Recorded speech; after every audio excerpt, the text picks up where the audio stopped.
Whew. How are we doing, everybody? We are episode freaking 2, and we are live right now. All my episodes get put onto YouTube as well, but welcome to the live segment of the SHELTONE podcast. This episode 2. I've been waiting to do this for a long time. A lot of you guys know that. And today we are with Mr. Mike Greenwood of Angelmaker. I'm going to give him a call in just a second here. And we're just going to run some shit down. We're going to do some Q&As, and we're just going to have a good old freaking time. So let's shoot the shit for a little bit here, have ourselves a little barn burner, and get started, shall we? Message Mike here, make sure he's ready. What's going on, everybody? Thanks for the resubscribe, Wang and Jewish Phase. No Haven, thanks for the follow. Call a Ho, thanks for the follow. What a name. Con Scott, thanks for the follow. 40 Wops. Psst, psst, psst.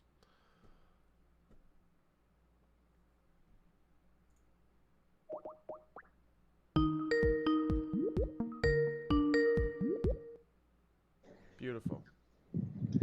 Howdy ho. How you doing, buddy? Let me get you up here on the old screen right here. Cool. 1 second, too. Looking handsome. Oh, thank you. I like it. All right, cool. What's up, man? How you doing? Not bad. How are you? I'm good. So I'm gonna cut the bullshit for everybody at home too, and we won't have to worry about introducing ourselves very much because we've been on tour together, and well, I definitely don't help, but we play Apex together pretty often as well. So We do. Mike and I have been hanging out with some quite interesting characters in the attempt to get some W's. Last night's guy was one of my favorites. Just Yes. Marine Corps humor, penis jokes. Oh, that was a good one. Yeah, the Marine Corps intro was top notch on your part for sure. So go ahead and run it down for some of the people at home watching. Introduce yourself to the old SHELTONE network here. Hello, everyone. I am Mike Greenwood. I do vocals in a band called Angelmaker. I am one of 2 vocalists. We actually have 2 vocalists. But yeah, I have toured with Tyler before with Traitors and Angelmaker in March. And yeah, It's pretty I play a lot sick. of video games, and touring's fun, and vocals are great. And yeah, I love what I do. It was a good time, man. Yeah. And I feel like you're one of the few bands that can pull off the dual vocalist thing because you guys actually make the presence seem that way. You don't make it seem like I've heard a lot of dual vocalist bands where it's like one vocalist could easily do that. Your music, it's difficult, you know. We definitely have like strategically kind of planned in the writing process to at least like have it be difficult for one vocalist to do. I'm not going to use like the words like impossible or anything, but like definitely we want to utilize having 2 rather Yeah, than you did. having that trade back and forth kind of, which was I feel like the more traditional way of bands doing the 2 vocal thing. Do you still like the 2 vocal thing? Are you still comfortable with it after all these years? Yeah, no, it's super fun. I think like Casey and I have super good chemistry together, and we it's easier for us to kind of like pick up, like, you know, occasionally somebody will like miss a line here or there or whatever, and it's easy for us to kind of like kind of know when to pick up or not. It's not like it happens often, but I enjoy like having both of us together. I enjoy kind of like the availability of having like in a live setting having that high and low kind of layer where Yeah, like you guys a are band. definitely polar opposites on stage and in person, and it all just melds together really well. You know, I Yeah. definitely think it's a good thing for you guys. I mean, you guys have substantially blown up, even since the last time that we toured together. It's like you always want to tour with somebody again and again because, I mean, your guys' presence right now. You've been doing this for a long time. You know, a lot of people don't know, but you guys have been a band for like 7 or 8 years now, right? Yeah, since 2011 we've been Angelmaker, and then we actually played for almost maybe a year before that as just kind of like a cover band, as just like kids in high school. But Yeah, we've been a band for a minute now, and Yeah. grinding our way up. This is only the second release, right? Um, Second full length for sure. Yeah, Okay. we've done two other split EPs with one was in 2013 with two different bands, and then one was in 20 I believe 15 with A Night in Texas, and then we had an EP which we that was our debut kind of thing in 2012. But yeah, so second full length is a big deal for us. We definitely Yeah. put a lot of energy into it. That's good, man. Yeah, I Traders has been we do the we try to do a release a year, but it also puts a lot of Mhm. pressure on the writing process, but pressure makes diamonds sometimes. For sure, for sure. But yeah, you guys have been a band for a pretty substantial amount of time. It's good to see you're still doing this, and you guys are all still young. You guys are all still very young. Who's the oldest member of your band? That'd be Matt, and I believe Matt's I'm gonna say 27 or 28. And you're 25, 26, right? 25, yeah. Yeah. Just turning 26 in March, yeah. Oh yeah, and a reminder too, if you're watching, make sure you make an account so you guys can ask questions to Mike or I.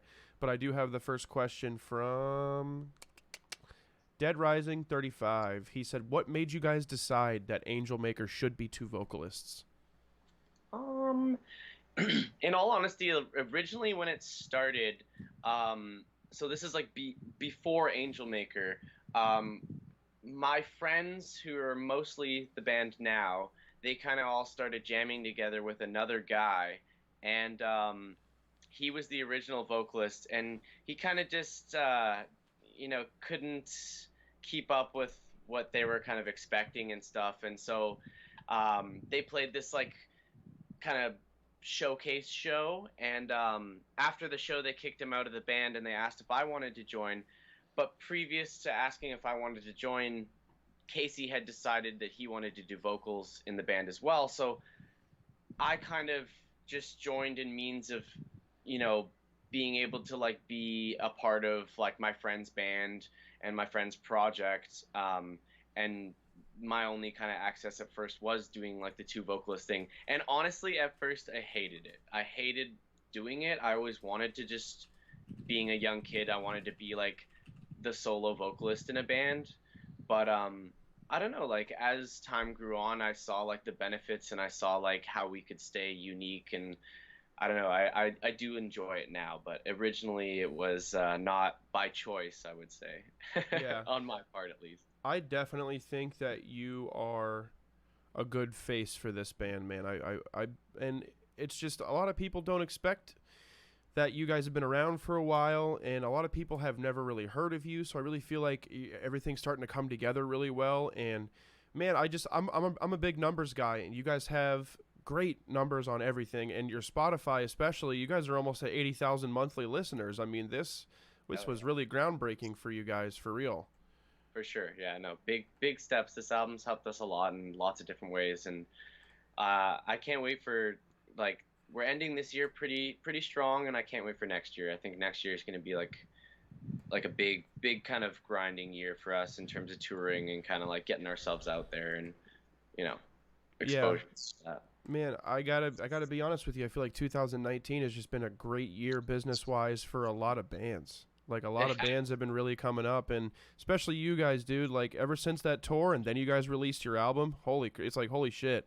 Right now, a dream tour of mine would be us, um, and then you guys co-headlining with us, so we switch off. Like we've talked about, that'd be a dream Yeah. lineup for me with Hunt the Dinosaur opening, Oh and yeah. we had another guy in mind, but um, there's I don't know, there's a couple we've toured with Victims a lot, and I love touring with those guys, but you also, unfortunately, you can't really tour a bunch of times together. But I definitely know that we could.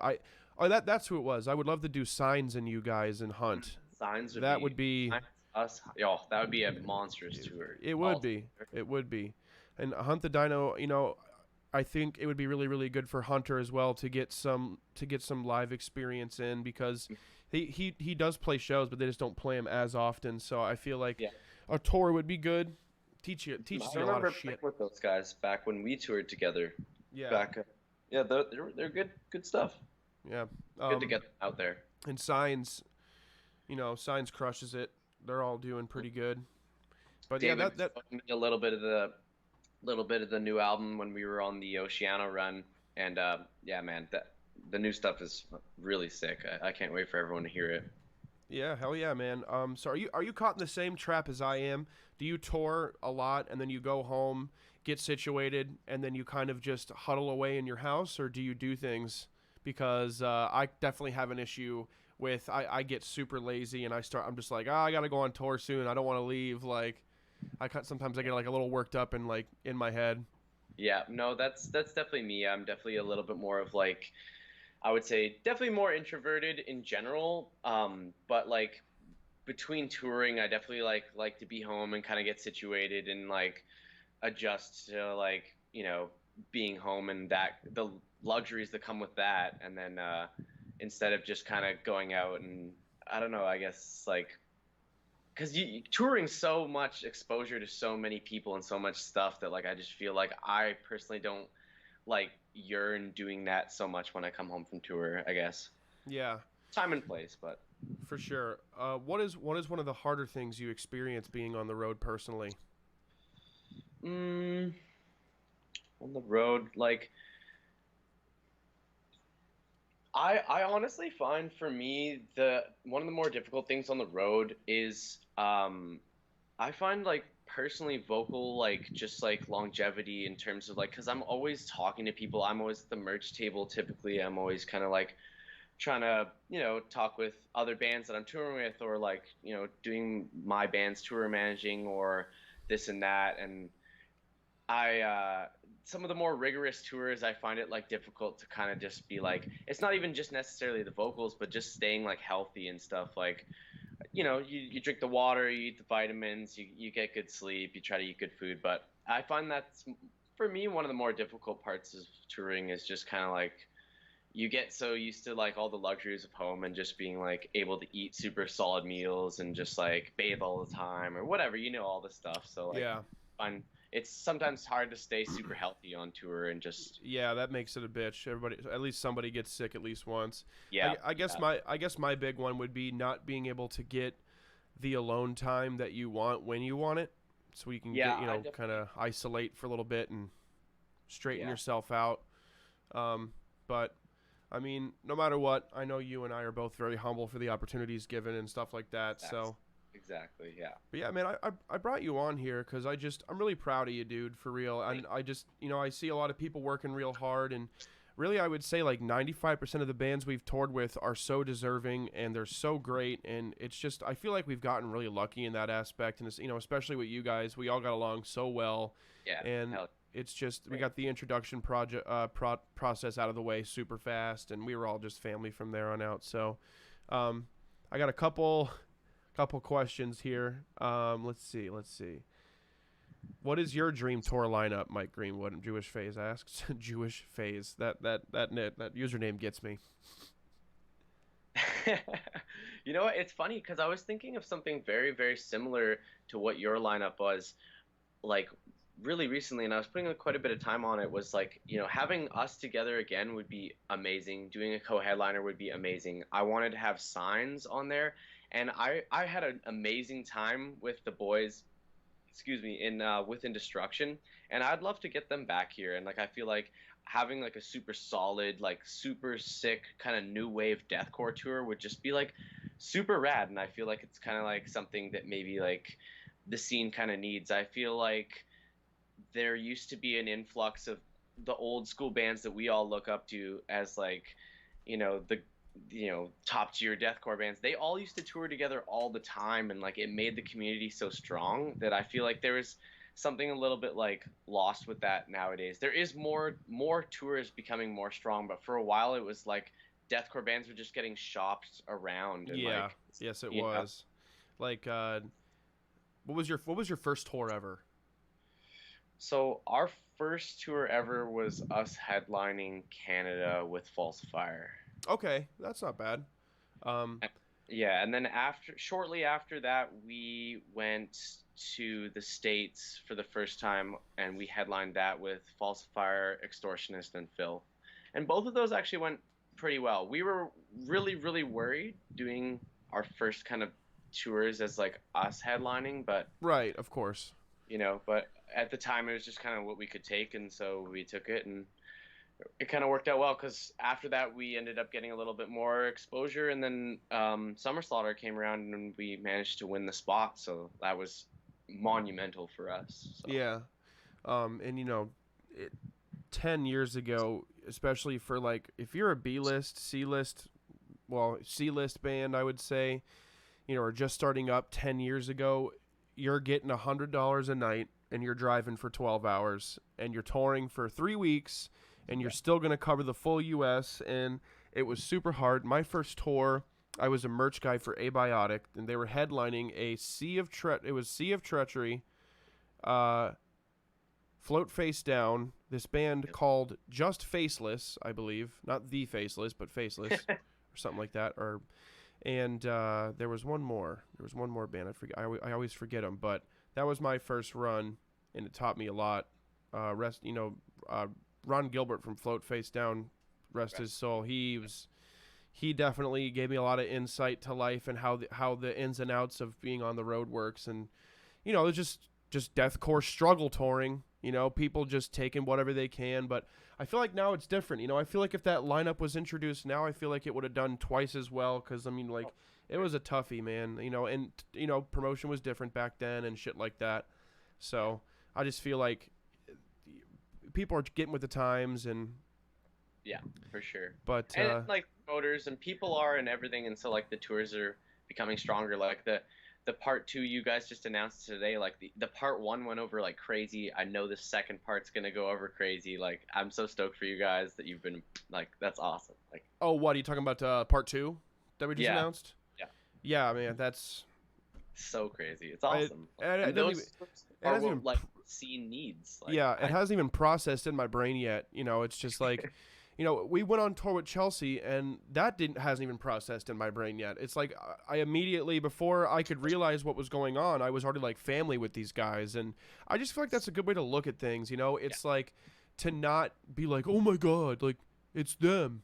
It's really not how I feel at the end of the day. It's like I know when a human being is a human, and I know when a human being thinks that they're a rock star or they put themselves up on a pedestal. So I don't know. I know how it can be with some people, but I don't know, man. I'm really excited for that run. That's a lot of people's dream lineup, as Acacia, Chelsea, us, and then you got Spite left behind. It's just freaking wild. It's absolutely going to be a violent one.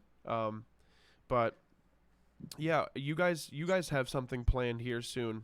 Why don't you tell me about that?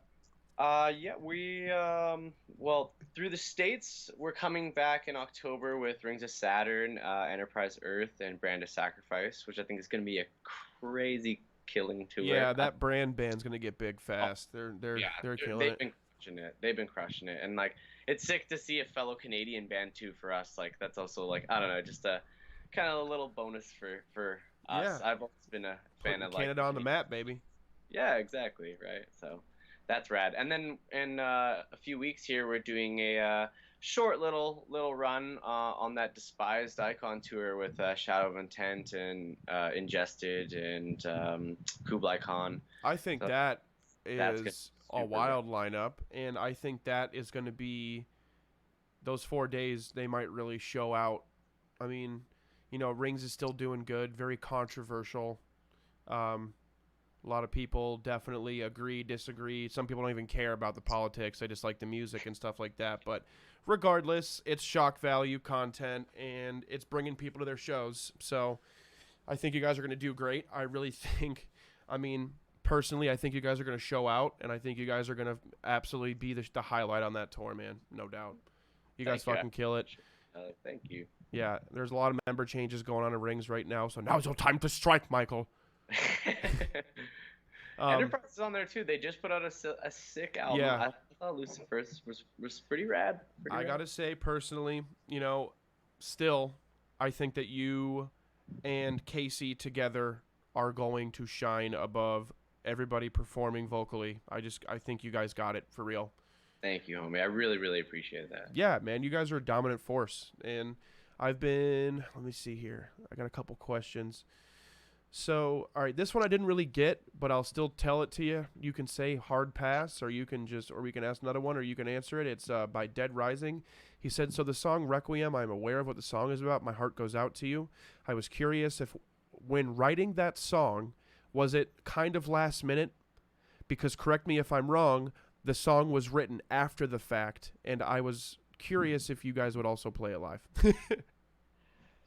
So yeah, I'll talk about it like really briefly. That's fine. I don't really know what he's talking about personally, so just go ahead and throw me some too long didn't read and Yeah, so like just like really briefly, so like it's kind of like a weird story, and I honestly haven't really talked about it publicly too much, but so we with the song we wanted to write a song about losing a loved one, and we wrote that song I can't even think when we were back in the studio like maybe I don't know, let's say early probably July, August or something. I don't know, or May, March, April. It doesn't matter. It was months ahead of time, and we wrote the song about like losing a loved one. And Casey had lost his mom previously in his life when he was younger, and it's something that like I wanted to help write on, and we wanted to write together. Fast forward a bunch of months, and I actually lost my brother um, due to like a tragic accident, and so the song was actually made before losing my brother. A lot of people assume that the song was written after. yeah, that's intensely relatable now, though the fact that you wrote it before. And yeah, and so for me, it's super like it's like this weird eerie like ghost feeling song where like you kind of like write something into like reality and like it feels like super weird and I don't know. I can hardly honestly listen to the song. Yeah, I'm the same way about Dwell. It's kind of Yeah. the concept there. So it's like it's difficult for me in a lot of ways, and yeah, we probably just honestly won't play that song live. I originally like before everything happened with my brother, I had envisioned playing that song live, but Right. I don't think at this point like I'm remotely ready for anything like that. Now you had to put yourself. I mean, now that I know what this is about, you had to put yourself. And we'll move on after this. But I just want to know personally because that's a hell of a perspective. So you put yourself in the shoes of losing a loved one, and then it actually happened to you. Now, when you wrote about it before it actually happened, were you in the right? Did you kind of assume that's how that would feel? Like, were you right about it? Yeah, like, and that's why it's like this weird, like the song feels like this weird, like harbinger of bad things to come or something. Where it's like the song's like, it's like, and that's why the song isn't dedicated to my brother. So we dedicated the album to my brother. If you read it in the album notes, it says that. But we didn't dedicate the song to my brother because I feel like the song is like more about losing a loved one, and it's eerily strange how spot on it is to those things.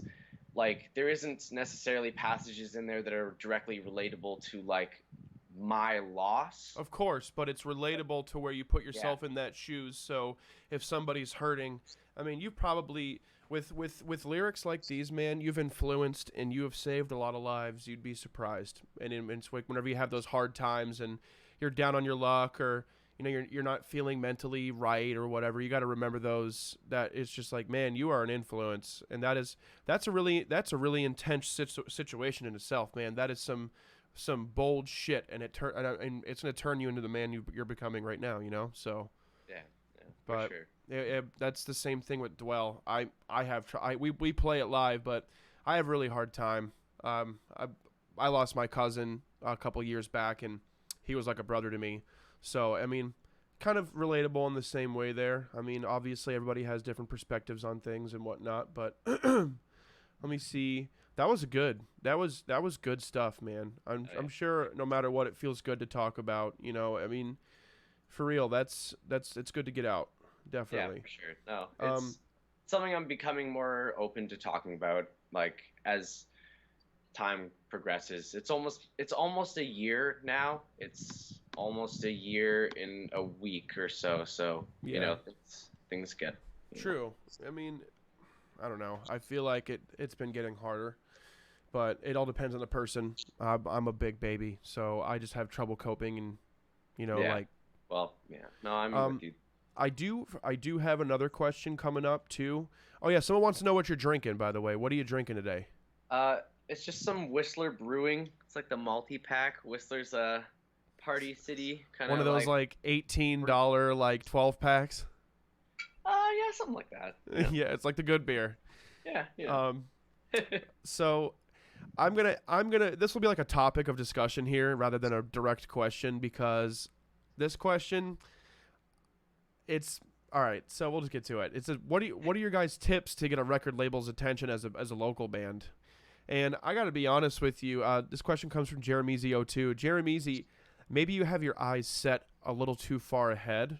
If you're in a local band, I mean, and you can say whatever you'd like on this piece as well, Mike. But I really don't think that is a good motive to have because you're putting pressure on yourself, and because you want to immediately release bangers that'll immediately get you record label attention, and it's just like, what do you even want from a record label? Because if it's money backing, well, they'll sure as shit throw money at you because they know that you're gonna have to pay it back, or one of you is gonna pay it back because you're gonna be liable for it at the end of the day.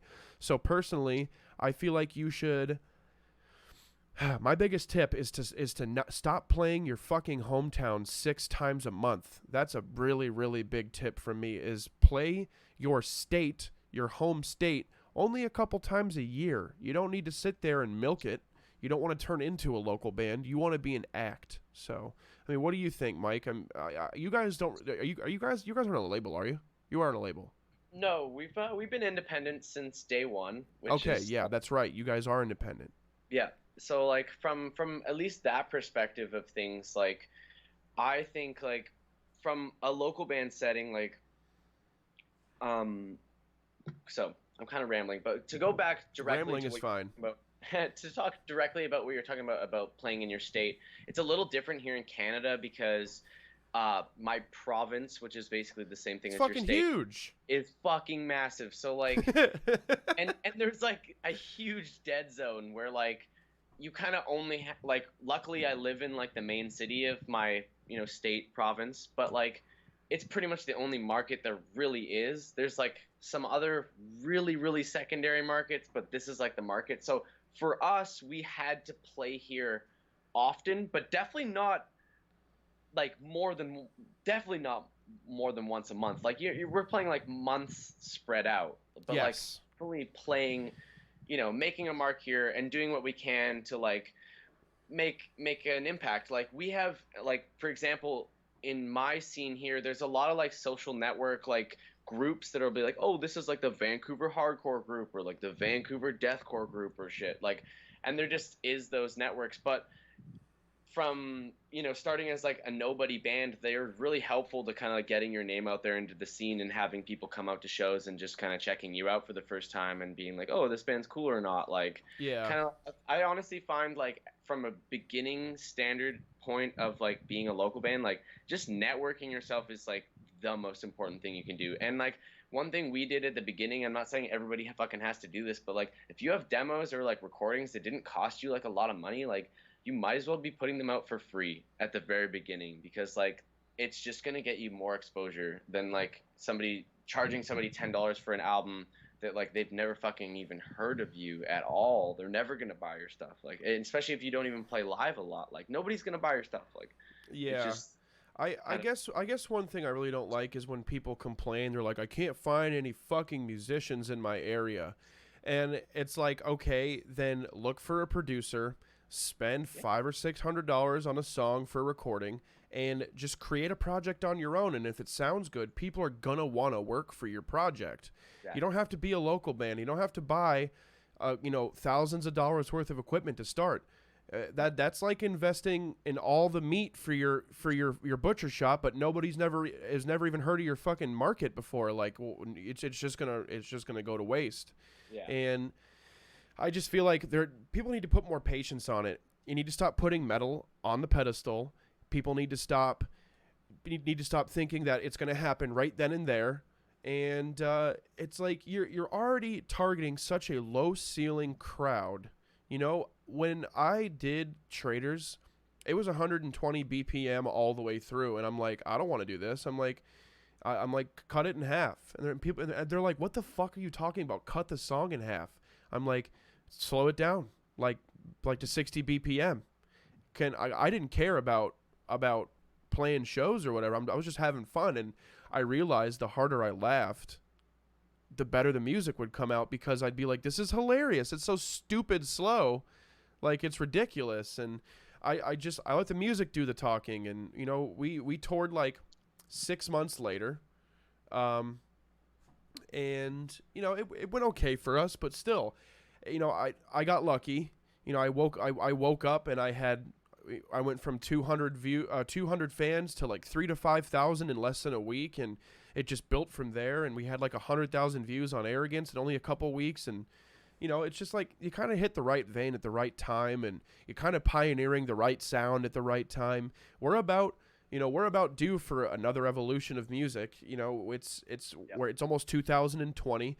Metal is not going to sound the same. It honestly, we need to, as a team, help evolve it, because it shouldn't just sound the same constantly. Like, we have to evolve this fucking music. You know, we went 2013. I humbly say that I definitely I helped pioneer this slow and low shit. Yes, it happened before. Yes, there was Villains. Yes, there was Demolisher. But then I came in with these like weird vocals and like 40 BPM shit, and it's just like, what in the hell is this? But I feel like you guys are on the same page, man. I feel like even though you guys have that death metal, deathcore sound, it's just between the tone and the two vocalists and everything, it's your guys. And when I saw your crowd response, like when people would yell stuff back, it's like you can hear in your guys' vocals what people are learning. Like you guys almost get the gang vocal chants because of how you kind of just how do you perform it? I guess how it comes out. It's just like everybody wants to learn your lyrics. So, okay. but yeah, I appreciate that. I ramble. Rambling's good. Yeah. Rambling's fine. Like, I appreciate that. Podcasts are just one fat cow, man. You just got to milk it. Yeah.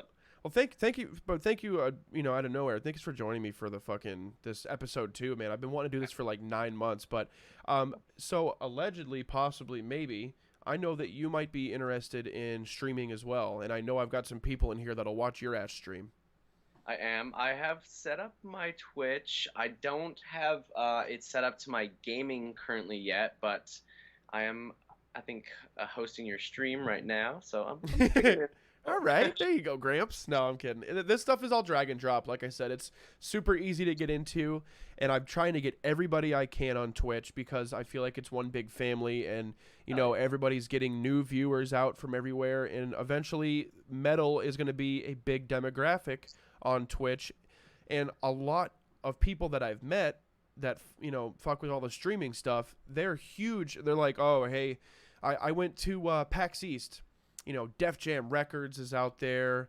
Astro headsets were out there. All those big guys, and I'd meet them, and they'd be like, "Oh, hi, I'm you know, blah blah blah. What's your name?" I'd be like, "I'm Tyler," and they're like, "Oh, are you a streamer?" I'm like, "Well, I'm actually a musician, but I do the streaming as well." And their eyes perk up, and they're like, their demeanor totally changes. They're just like, "Oh, nice to meet," and it's like they want that fresh shit in there. They don't just want people doing gaming stuff. They want reality. That the Twitch TV is easily its own hub of free TV. I mean, it's great. I feel like you'd be a great addition to it. It's all day, honestly. Like, yeah, I love it, man. I love this stuff. It's a blast, and the fan base is awesome. You know, everybody is just like we finally made a community, and we've deemed ourselves the Swamp Squad, and everyone's just helped me shape it into what it is today. And like, I was always so scared of stream number one. I couldn't even tell you what fucking game I played stream number one now. It just matters so little. So Yeah. and now we're here because everybody knows, all my viewers know that when I play games, I'm just like, why are people watching me play this? I'm just getting my ass kicked and everything, like. So I definitely like this. This is like my element. I also understand I'm a metal vocalist. You're a metal vocalist. If you do playthroughs, people are going to want to see it happen live. People are going to love it, and they're going to eat it up. So, I finally have a reason. Jewish phase is, he said, my grandmother is a Jewish Holocaust survivor, and after she escaped Germany, she converted to Christianity, hence Jewish phase with a Z for the razzle dazzle. That is a very interesting fucking username. Now, I thought you were just being, an asshat with a funny name, but that is great. My name's Tyler Sheltone because I liked drinking beer every day, so I added an E to the end of my name and created a redneck persona that can bite open a beer can like it's nothing. So mine's not really as cool as yours, but Well, shit. Shreddy Krueger 87. Any deathcore bands that you look up to from back in the MySpace days that never really made it? Fucking Jerome. Eat the gun. I just pre-ordered. Some kid managed to get like the guitarist of Jerome to like get all the files together. So Stop. he like did some sort of Jerome CD T-shirt bundle thing. I don't know. Oh I my! ordered Are you one. serious? Yeah. What They're the still fuck? for sale, I think, right now. Yeah, the CDs and the everything. I'll send you the link. That's Hopefully- wild, man. I mean, they're cheap, so I was like, well, if it's not real, it's only like $20. So fuck. That's awesome, dude. Fucking Jerome, dude, killing it. That's Right. yeah, Jerome definitely. The gun you said. I'm glad In Hell Followed With is back, but that was definitely like a MySpace era day band that I was like, oh, dude, I would skip school and smoke tweed, and just just be like, yeah, dude, fucking In Hell Followed With. So Me, I was definitely a deathcore kid, really bad. Two other big ones are Salt the Wound and At the Throne of Judgment. Those two were huge for me. Nice. My driver, and I love doing this to him because he doesn't really like, he makes Traitors puns all the fucking time. So my driver is actually the original vocalist of Years Since the Storm. And they are a very MySpace era band. So whenever he says a Traitors pun, I'll be like, yo, have you ever heard of the Years Since the Storm? People like my age, I'll be like, yeah. I'll be like, my driver is the vocalist. And he looks at me like, you son of a bitch. But Joey was actually 16, and people were like eating that shit up for a while. They were, dude. He's so stoked, though. He is a huge Acacia Strain fan, and we're going to be on the road with those guys for 30 days, 24 on, 6 off, which is plenty of days off for us. We actually got an advisory by we recently got rid of our booking agency, but we, as obviously professionally, we love the dude. We're working with Milford now, and he advised against us doing any sort of like routing dates, which is fine with me. I fucking need days off as well. I think it can be really, really difficult if you do. We just did like 45 days, and then 42 of them or 41 of them were on. I mean, God, it was brutal. But yeah, we're also really excited. Like I said, I'm so excited for this tour to come up. We have a bunch of new opportunities. I feel like Traitors is opening a brand new book for 2020. Like, it's a really, really fresh start for us, and definitely stoked on that. Let me see. I got a couple more questions here as well. I love the MySpace question. That was a good one. Somebody asked me, Tyler, what's it like touring with Rings of Saturn? I've never toured with them, but we toured with them once on you did? Summer Slaughter. Was Lucas still playing or no? No. It was Lucas was backtracked. Miles was playing guitar, and Aaron was playing drums, and it was just Ian. So there's 3-piece at that point. True. Yeah, I don't know. I don't really have much to say. I'm not big on the cockiness, but it is what it is. I mean, people have personalities, and they're great in person. Or some people have piss poor personalities online and they're just piss poor in person too. I couldn't personally tell you guys. There are a couple of the older members I really love. And I also love Alex Kendrick, the TM and Sound Tech. Yeah, Alex is awesome too. Love Alex. Yeah, he's a babe. He's a good guy. I've gotten into lots and lots of trouble with him. He is party hardy. Yeah, a lot of people are really stoked for Spite in us as well.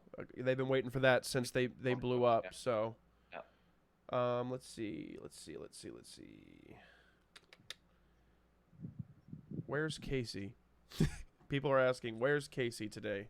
He's probably in the woods. He is in the woods. Nice. Somewhere camping. Good guess. Yeah. That's so funny. He's probably in the woods. He is in the woods. How is it writing with two vocalists?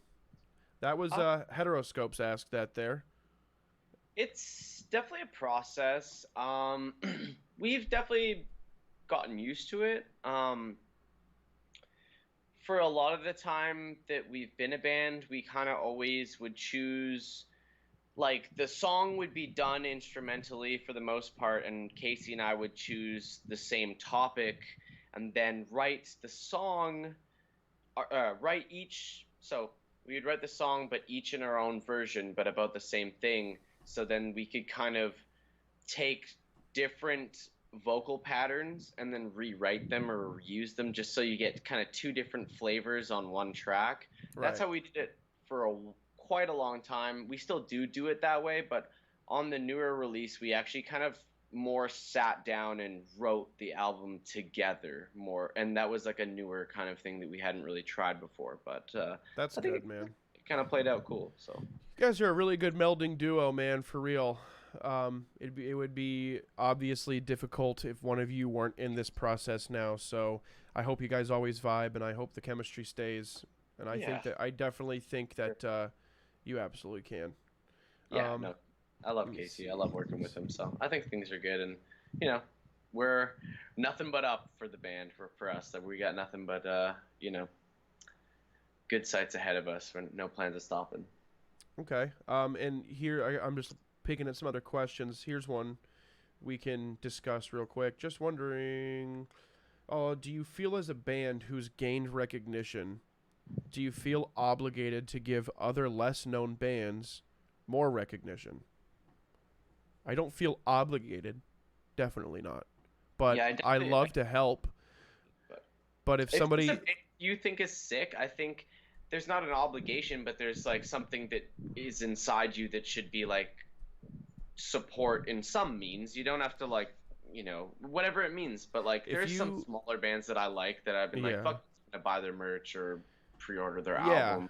Whatever. If I'm on tour, there is usually no more than 2 bands every single time in a 30 or 40 day stretch where I'm sitting there tired as hell. I've listened to the 80th band this week, and you're just like this. And then there's a band that stands out. If they stand out, if I like it, I'll throw them up on my story. I'll give them, a swipe up, check these guys out, blah, blah, blah. If you invite me to your band page on Facebook, I will not click it. If you message me and you say, hey, can you listen to this and tell me how it sounds? Unfortunately, if I listen to your band, I would have to listen to 375 other people's bands, and I really want to. And there's a time and place for it. I'll go on stream and I'll review people's links. That's fun. It's intuitive. It's connecting. But I don't just want to give my personal opinion to you and have you get demotivated or anything, because I'm going to be cut and dry. I'm going to be real. Half the stuff that people send to me, I don't like. I listen to hip hop. I listen to Devin Townsend, Gojira. I don't really listen to the chuggy stuff. I just make it. And it's like if you work at a chocolate donut factory, chances are you're not going to eat fucking donuts ever again. It's kind of the same thing. It's like if you worked at Subway for more than 2 weeks, the smell of that bread is going to deter you from ever wanting to have a fucking Subway sub again. Like, it's so disgusting. Like, I am fucking sick of it. I walk into a Subway and I'm just like, oh. I worked there for 3 weeks when I was 19, and I had the shittiest boss ever. The worst boss. She was such a bitch. She would walk in and she was like 4 or 5 years older than me. It's just so the shorter answer is I definitely don't feel obligated, but I'll still do it when the time is right. You know, I still like to help people out. I love when fans reach out and they're like, "I know you're probably not gonna answer this," which is like I know you're not gonna answer this, huh? You're never gonna answer, and it's like they want you to. And Yeah. I love giving out. Here's free tickets for you and your lady. Someone's having their baby, and they ask, "Can I print Traitors on a onesie?" Could you imagine? Could you imagine if I was just like, "Dude, I'm fucking C's and desisting, baby. You and your baby are going to court. I hope you get a car seat because your baby's going to fucking court. Hope your baby doesn't know how to fucking defend itself." Like. How heartless. No, you cannot make a personal customized onesie. Because if you start trapping them out of your house, I'm going to have a problem. Hustling onesies. Yeah, if I catch you hustling Traitors onesies, I am going to end you. That's why I got into the music business, so I could wait to sue so hard that one time and just crush somebody's absolute lifestyle. All because Braxton couldn't wear a fucking onesie. I'm waiting to blow up so I can sue. So Dead Rising asks, why is Casey almost naked when he plays on stage? I like it. He is Tarzan. He is the jungle man. He's just a jungle man. I don't know. He just, like... He's primal. He is. If he could, he would just wear a leather little... like ball strap, dude, and he would just fucking go at it. Little cups, like a little. Just a little cup. Yeah. And he's a great manipulator, dude. He does all that Mongolian throat singing shit. You know, and he like tunes into himself, and he just does all this crazy shit. I'm just like, whoa, Yeah. This dude is fucking crazy. Yeah. He's the type of guy to like sit in the hot van when all the doors are closed and the AC's off, and he's just sitting there, just like, I'm tuned. I am officially tuned. He straight up will be in the van, all the doors closed, and be like, "It's not even hot," and it'd be like, "How?" He's like, "You're like sliding off of your gross fucking van seat." Like, you're just like, I lived in like fucking like Brazil for like 4 months, and you're like, okay. Yeah, I was in the streets of Brazil. Like, okay, I was there in a clay hut for 4 months. This isn't hot. It's fine. He reminds me of somebody that definitely just would like does Naked and Afraid just to do it. Like no 100%. Recognition, tells 100%. Nobody about it. Yeah. I know how to make thatch from trees if we ever need to tie together a shelter. That's Casey. I'd like to go camping with him. I would be safe. He'd like identify plants. I'd be yeah. Aren't you a metal musician? Like, I love it. He definitely takes away from that stereotype. It's just like the jungle man does the roars as well. Yeah. Let's see here. Triple J Kush.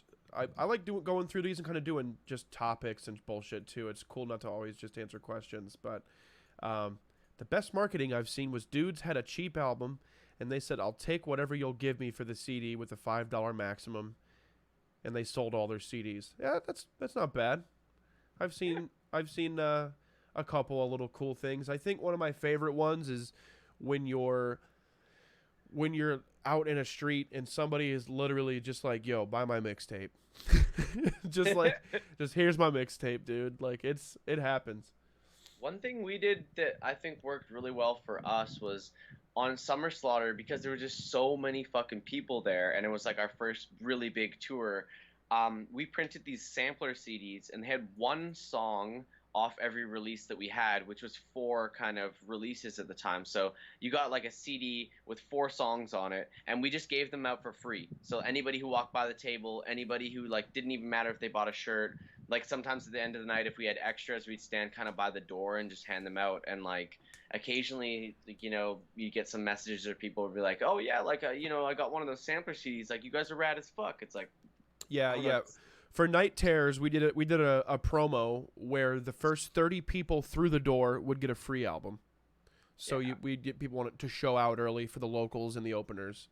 That was a decent one, and it also gives incentive for them to buy merch because they listen to music, they like it. They go out to the fucking intermission in between bands and they go plug it in real quick and smoke a bowl and just like, "Well, this is fucking sick, dude. Fucking I gotta check out more Night Terrors."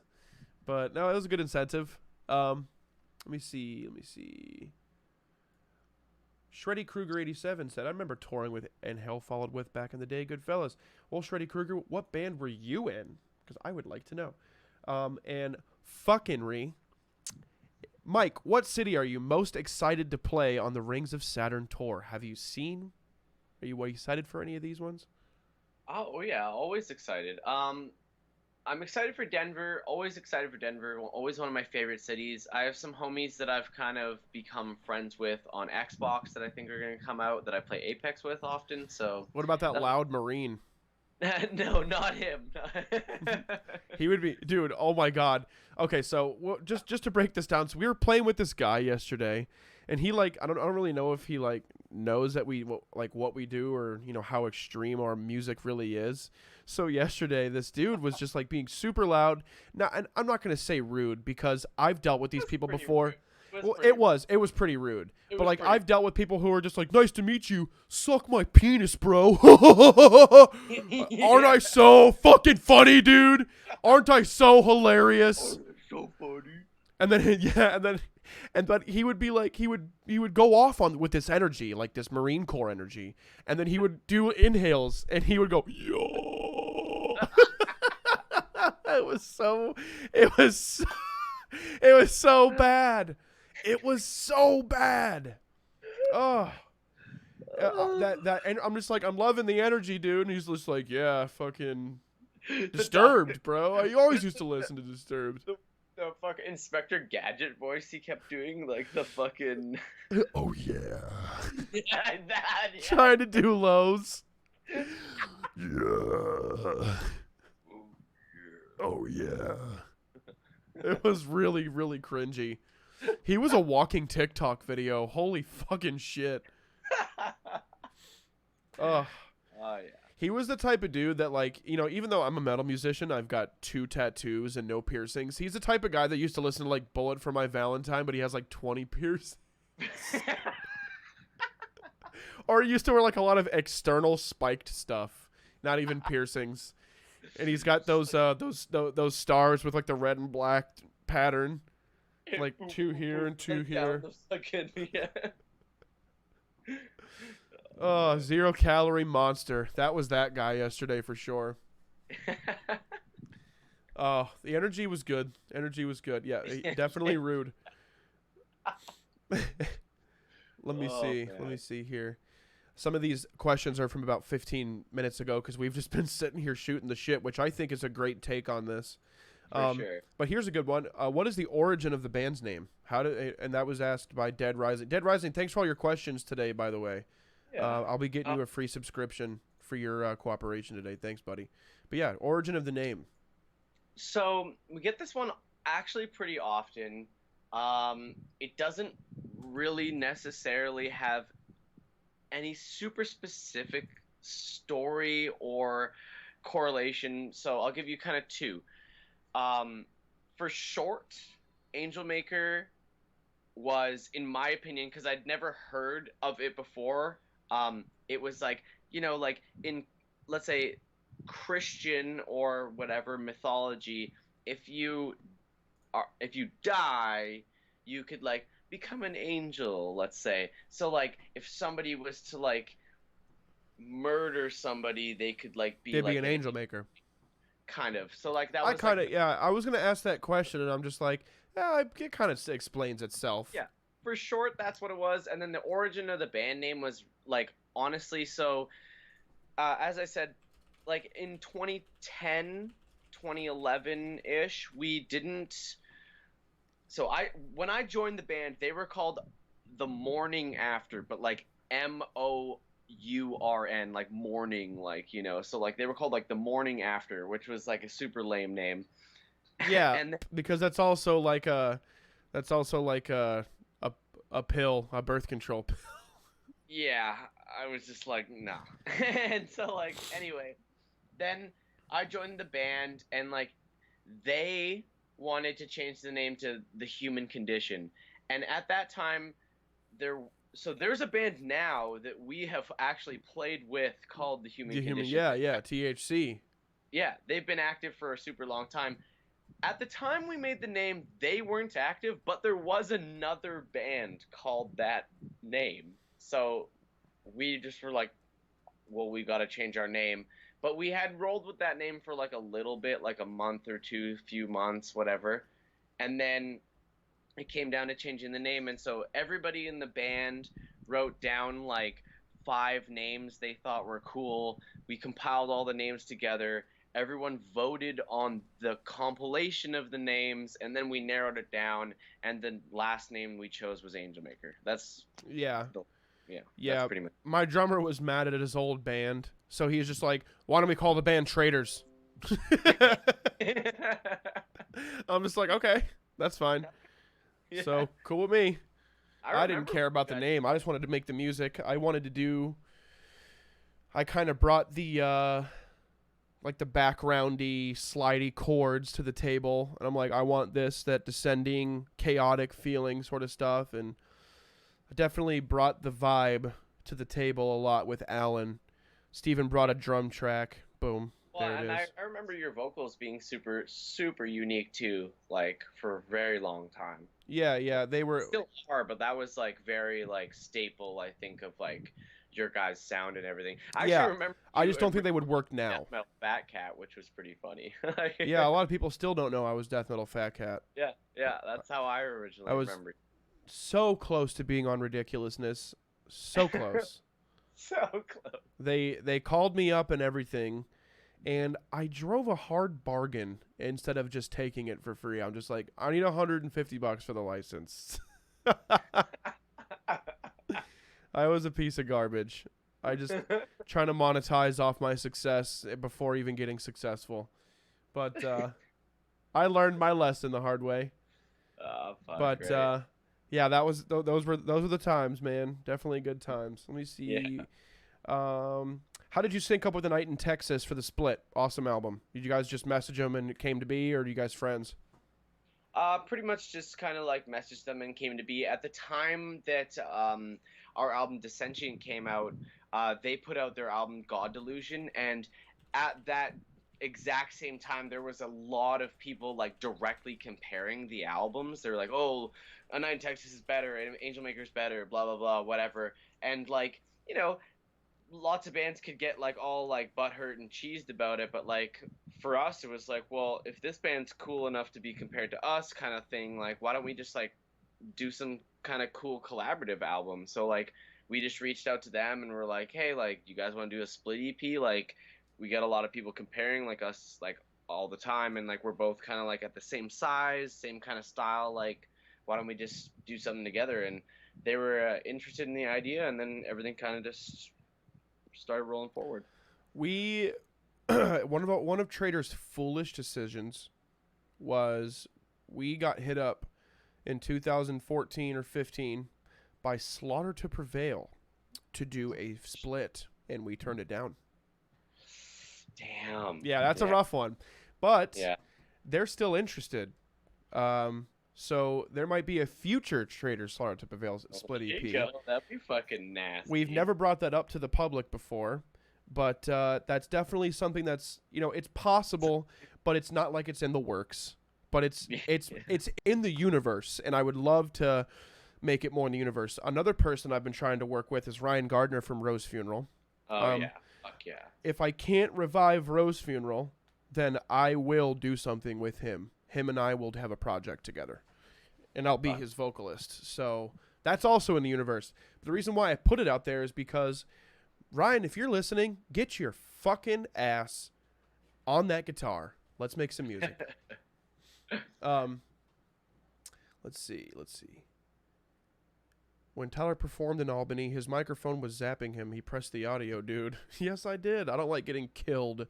This is a good one. What is the strangest fan experience that had ever happened to you? Ooh. Or too long didn't read. What's the hardest you've ever gotten punished? You know what I mean? Like, Yeah, have you had any weird ones?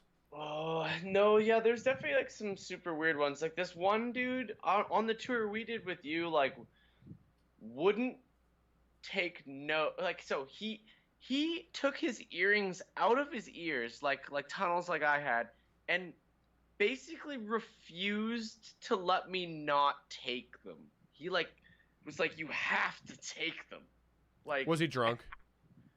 probably, but like it was a really weird experience for me. That was like I just ended up taking them and throwing them away like almost immediately, but like just to like have him leave me alone. Like kind of. Yeah. That was weird. And then another one that was super weird for me was like this, which is like, you know, maybe a natural experience for lots of people, but it was one of the only times I'd experienced it, was like this girl just like wouldn't stop crying, and I didn't know what to do about it.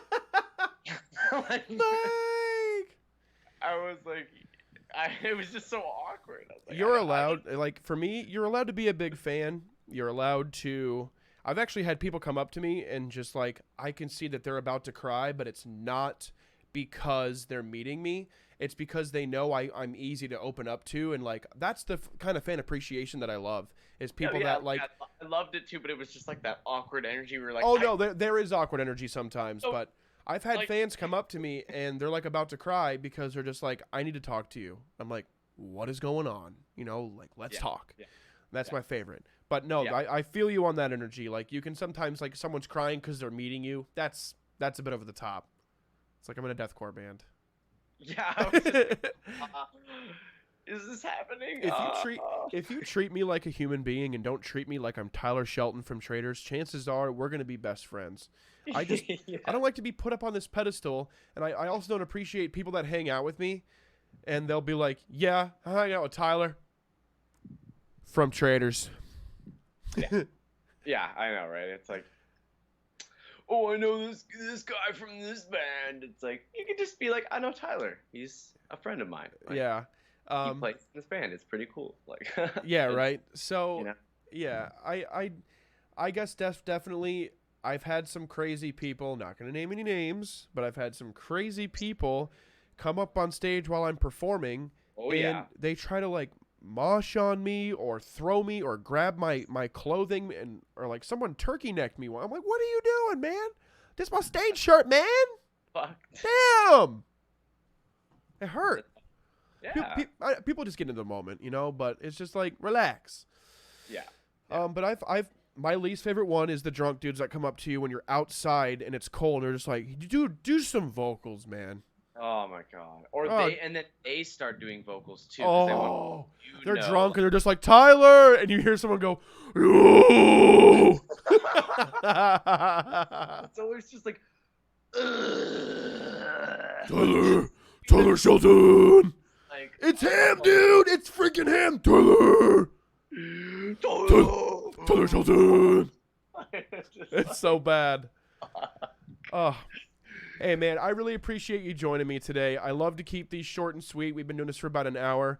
I'm trying to make it the Working Man's Podcast. You know, I want to make this the kind of content where you can put down your phone while you're working or you're driving somewhere and you can just listen to this, you know? So I appreciate you coming on here and shooting the shit. You know, we kind of just went back and forth and had a good time. And I think that's what this is the vibe that I'm going for, you know?